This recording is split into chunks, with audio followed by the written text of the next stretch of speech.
The New York night skyline viewed from the top floor of a Manhattan high-rise sparkled like scattered jewels. Norma Williams gazed at her reflection in the large glass window, wondering if everything was ready for tomorrow's Christmas. Her refined features and composed demeanor exuded the confidence of a successful architect.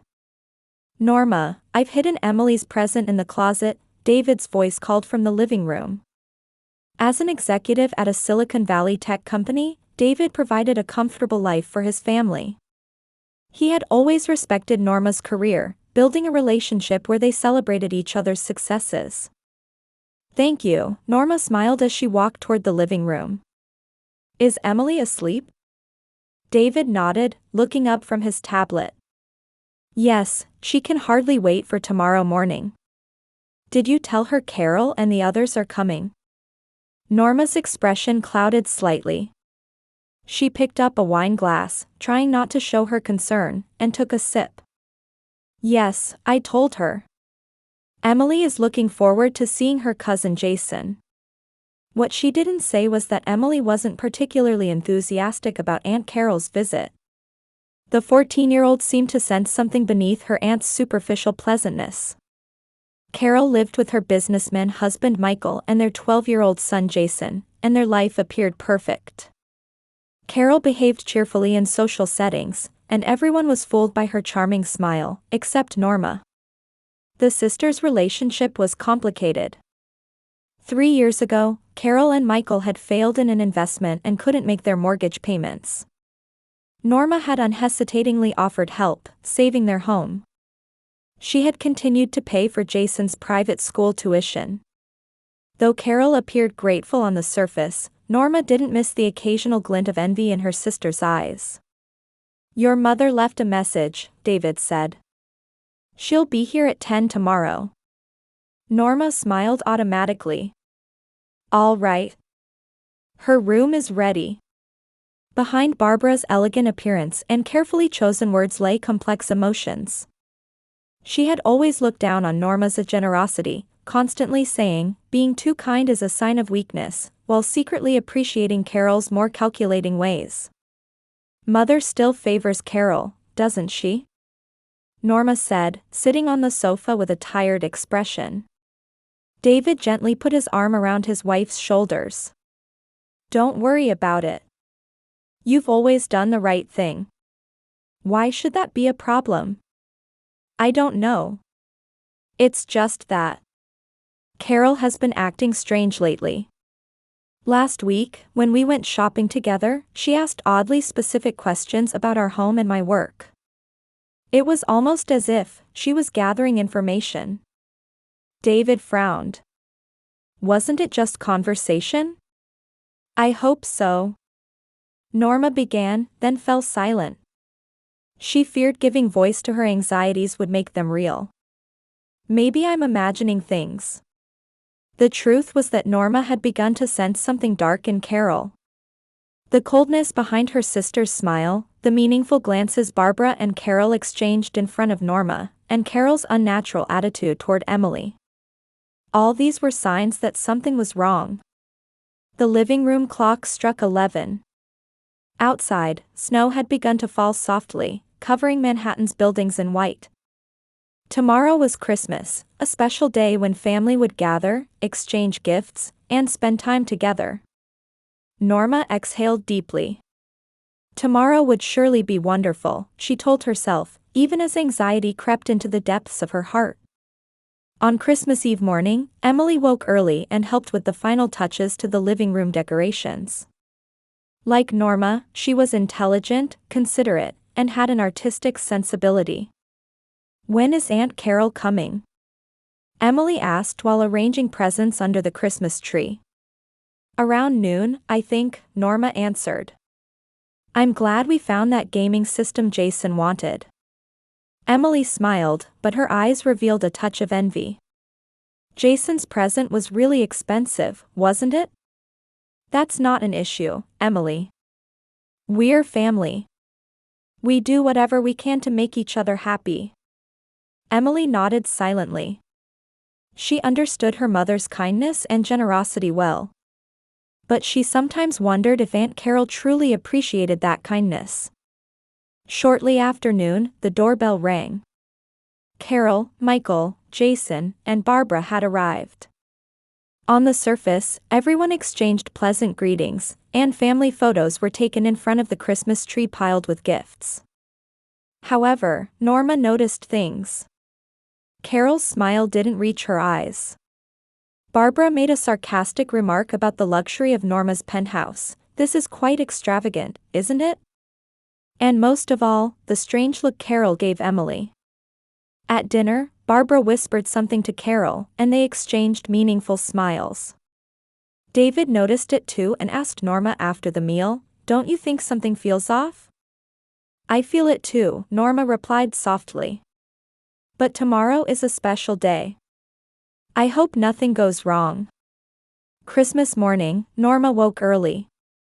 Outside, snow continued to fall silently, covering Manhattan in a white blanket. She was brewing coffee in the kitchen, mentally organizing the day's schedule. Gift exchange, family breakfast, and afternoon dinner. Taking a deep breath, she hoped everything would go perfectly. "Good morning, Mom." Emily appeared in the kitchen in her pajamas, her eyes shining with excitement. "Merry Christmas, Emily." Norma embraced her daughter. "Dad's still sleeping. I was thinking of bringing him coffee to wake him up." "What time are Grandma and Aunt Carol coming?" "They said they'd be here by 9. Everything's ready, so don't worry." The living room was decorated with a large Christmas tree, and colorful gifts were arranged beneath it. Norma had prepared expensive presents for Carol, Michael, and nephew Jason. She always wanted to give her sister's family the best.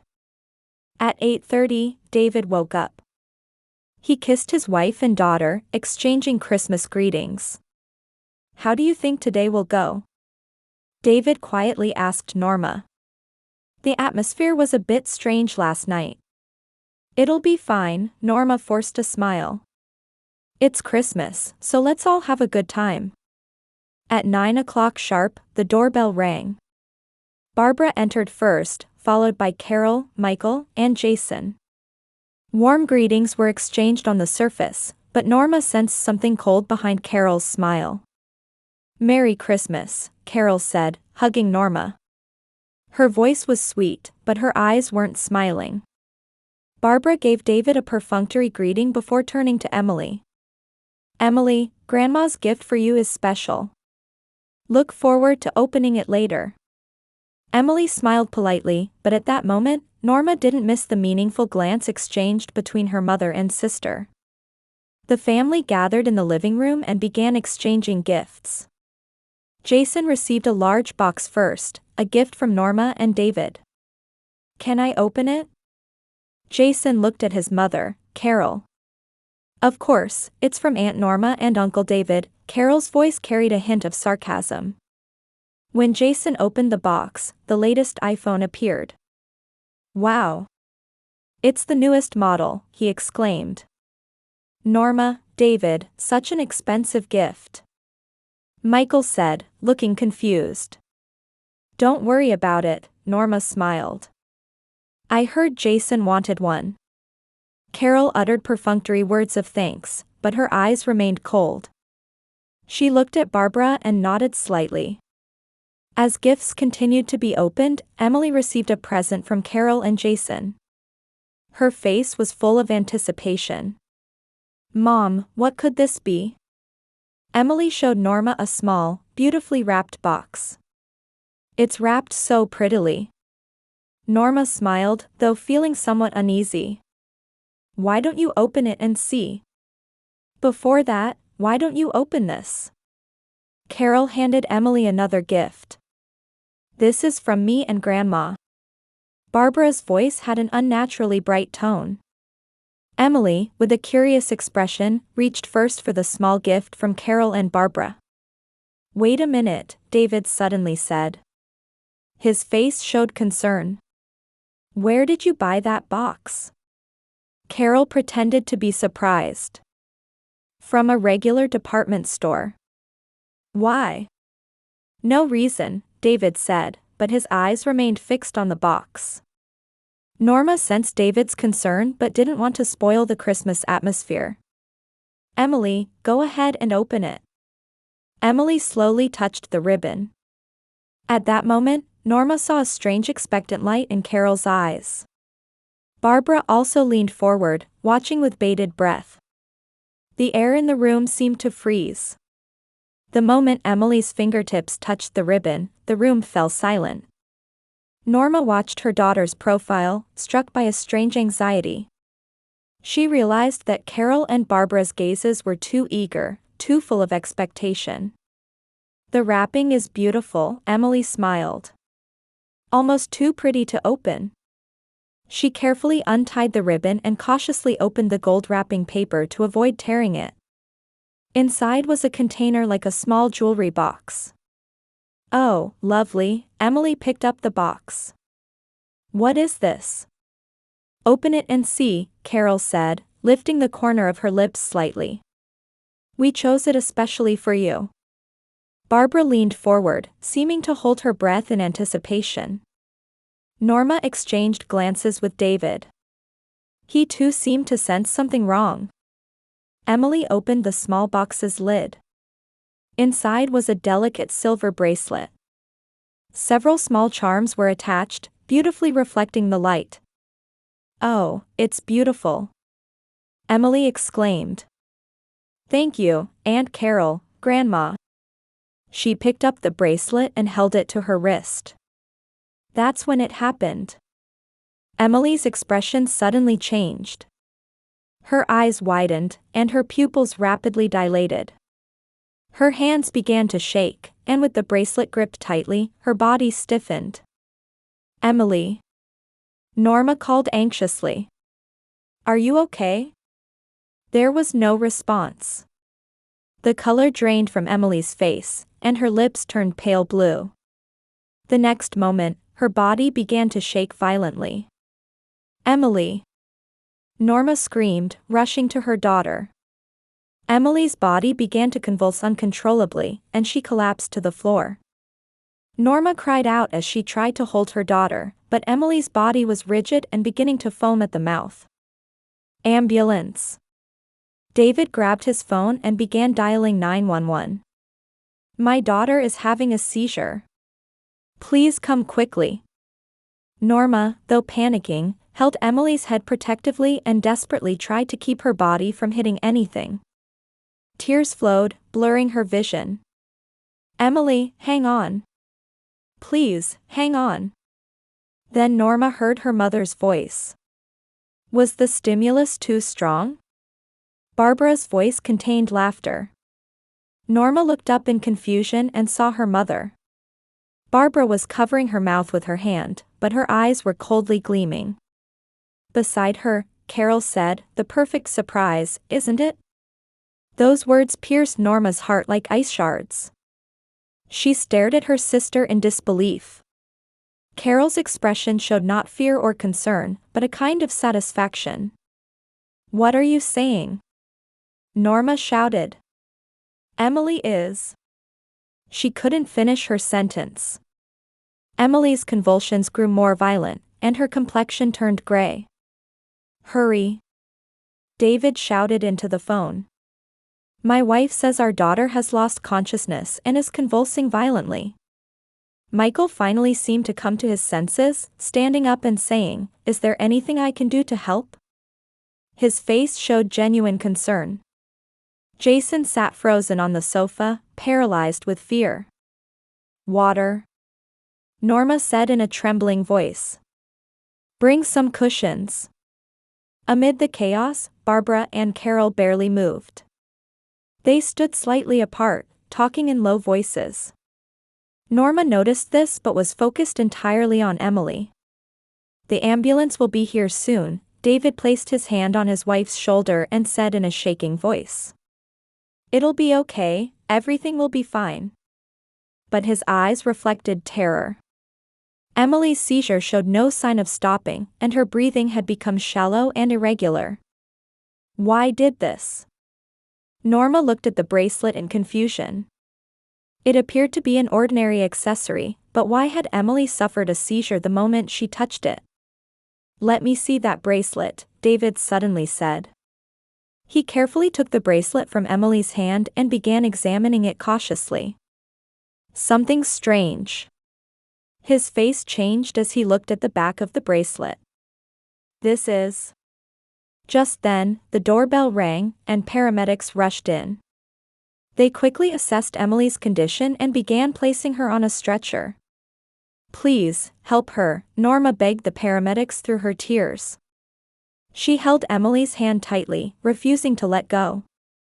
"Ma'am, please come with us," one paramedic said. "Your daughter's condition isn't stable.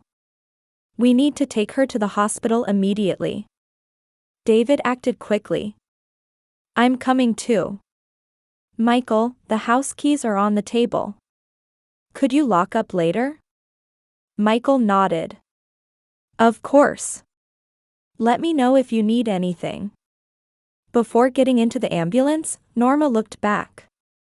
Carol and Barbara stood by the living room window, watching her. Their expressions sent a chill through Norma. It wasn't concern or sympathy, but rather a satisfaction that things had gone according to plan. As the ambulance doors closed and sirens blared, one question formed in Norma's mind. Was this just a random seizure, or? She couldn't follow that thought to its conclusion. Now she had to focus only on her daughter. Norma squeezed Emily's cold hand, praying only that she would be all right. The emergency room at Manhattan General Hospital was bustling despite the Christmas morning. Emily was immediately taken to a treatment room, with doctors gathering around her. Norma and David sat side by side on plastic chairs in the hallway, holding each other's trembling hands. "She'll be okay," David repeated over and over. "She'll be fine." But there was no confidence in his voice. Norma looked at her husband with tear-blurred eyes. "That bracelet, was there something strange about it?" David exhaled deeply. "I'm not sure. But something small seemed to be embedded in the back of it. I gave it to the doctor just in case." "A device? What do you mean?" The color drained from Norma's face. "Surely not." She couldn't finish her sentence. Footsteps sounded from down the hall, and Carol and Barbara appeared. Michael and Jason were with them. Michael's face showed genuine concern, but Carol and Barbara's expressions were oddly calm. "How is Emily?" Michael stepped forward to ask. "The doctors are examining her," David answered curtly. His voice was cold. Carol tried to sit next to Norma, but David stood in front of his wife. "Could you please keep your distance?" he said in a low voice. "Excuse me." Carol opened her eyes wide in surprise. "We're family. We're worried about her." Barbara spoke up. "David, stop that attitude. We came because we're concerned about Emily." Norma stood up and stared at her mother and sister. "Really? What was that reaction earlier? When Emily collapsed on the floor, you were laughing." "That's not true." Carol's voice rose. "I was in shock and didn't know how to react." Just then, the treatment room door opened, and a doctor in a white coat emerged. The doctor's expression was serious. "Mr. and Mrs. Williams?" Norma and David quickly approached the doctor. "My daughter." Norma's voice trembled. "Your daughter is stable now. She had an epileptic seizure, but it's been controlled with anticonvulsant medication. We're currently doing a CT scan and blood tests." "Epilepsy?" David asked, looking confused. "But Emily has no history of epilepsy." The doctor nodded. "That's why we're investigating what might have triggered the seizure. We're also examining the bracelet your husband gave us." Carol took a step back. Barbara gasped. "Examining it? Why?" Barbara's voice showed agitation. The doctor turned around and looked at Barbara. And you are? I am her grandmother, Barbara said, straightening her back. The doctor nodded briefly. Mr. and Mrs. Williams told me the seizure occurred immediately after touching this bracelet. We're examining it thoroughly as a precaution. As time passed, the tension in the hospital hallway only increased. Michael took Jason to the cafeteria, while Carol and Barbara anxiously paced up and down the corridor. Norma and David were allowed to wait at Emily's bedside, hoping for her to regain consciousness. 3 hours later, the doctor entered the room with CT scan results in hand. His expression had grown even more serious. Did you find anything? Norma stood up to ask.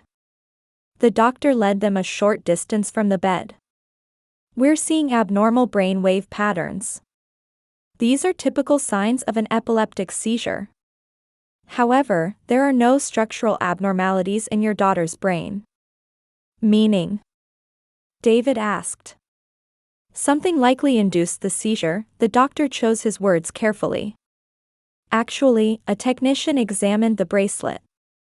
A small electronic device was embedded in it. Electronic device? Norma's voice rose. The doctor nodded. A device that generates low-frequency waves. Certain electromagnetic frequencies can trigger epileptic seizures. This device was designed specifically to produce such frequencies. Norma and David were speechless.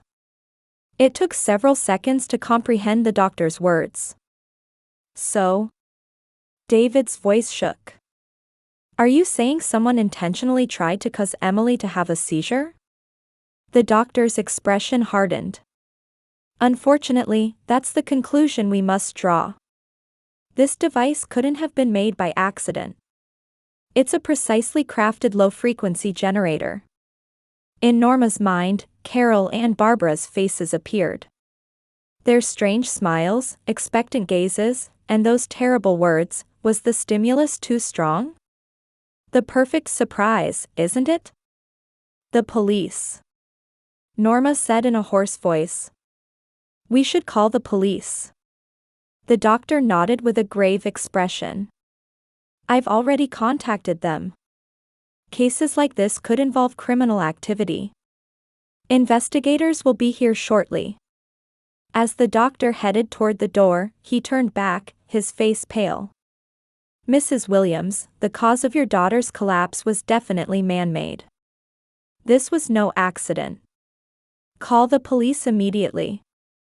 A heavy silence fell over the room. Norma and David looked at each other, sharing wordless horror and anger. Outside the hospital room, they could hear Carol and Barbara walking in the hallway. David clenched his fists tightly and took a step toward the door. David. Norma grabbed her husband's arm. What should we do? Find out the truth, he said in a determined voice. Why they tried to hurt our daughter? Emily moved slightly in the bed. Norma quickly returned to her daughter and held her hand. When Emily opened her eyes, Norma shed tears of relief. But her heart was soon pulled back to the terrifying reality. The family she had trusted most had tried to hurt her beloved daughter.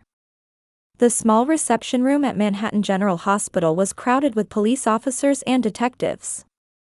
Carol and Barbara were being questioned in separate rooms, while Michael waited with his son in the cafeteria. Norma and David, with exhausted expressions, were answering a detective's questions. Have Carol and Barbara confessed? Norma asked in a hoarse voice. Detective Morris, a female detective, looked up from her documents. Barbara initially claimed she knew nothing, but she broke down when confronted with evidence. Carol resisted for a while but eventually confessed. Why? Tears welled in Norma's eyes. Why did they want to hurt Emily? Detective Morris exhaled deeply. According to Carol, it was simply because she hated you. Your success, your happy home, and above all, the financial help you provided her was humiliating. Humiliating? Norma was at a loss for words. I only wanted to help my sister. Sometimes, people choose to hate those who help them rather than acknowledge their own weaknesses, Detective Morris said quietly. In Carol's case, her jealousy of you grew over the years and transformed into a twisted desire for revenge. David placed his hand on his wife's shoulder. Did you learn anything about the device? Carol's husband was not involved at all. She independently commissioned someone knowledgeable in electronics to make it. She has confessed that she knew the device emitted low-frequency waves that could potentially induce epileptic seizures. The incredible truth overwhelmed Norma. Her sister had been willing to hurt her daughter just to make her suffer. My mother? Norma asked in a trembling voice. Barbara knew about Carol's plan. Far from stopping it, she appears to have cooperated. 3 days later, Emily was discharged. According to the doctors, the temporary seizure had caused no permanent damage to her brain. However, the emotional wounds would not heal so easily. Carol and Barbara were charged with serious crimes. Michael, shocked by the events, had begun divorce proceedings against Carol. He had decided to return to his hometown of Chicago with Jason. A year later in winter, Norma stood by the window, gazing at the snowy streets. What are you thinking about? David came to her side. About family, Norma answered quietly. About what makes a real family. Carol had been sentenced to 7 years in prison and was serving her time. After a psychiatric evaluation, Barbara was found fully responsible and placed in a supervised facility. The relationship with Michael and Jason continued, but they had started a new life. How is Emily doing? Norma asked. Getting better, David smiled. The counseling seems to be working. She said she's going to the movies with friends today.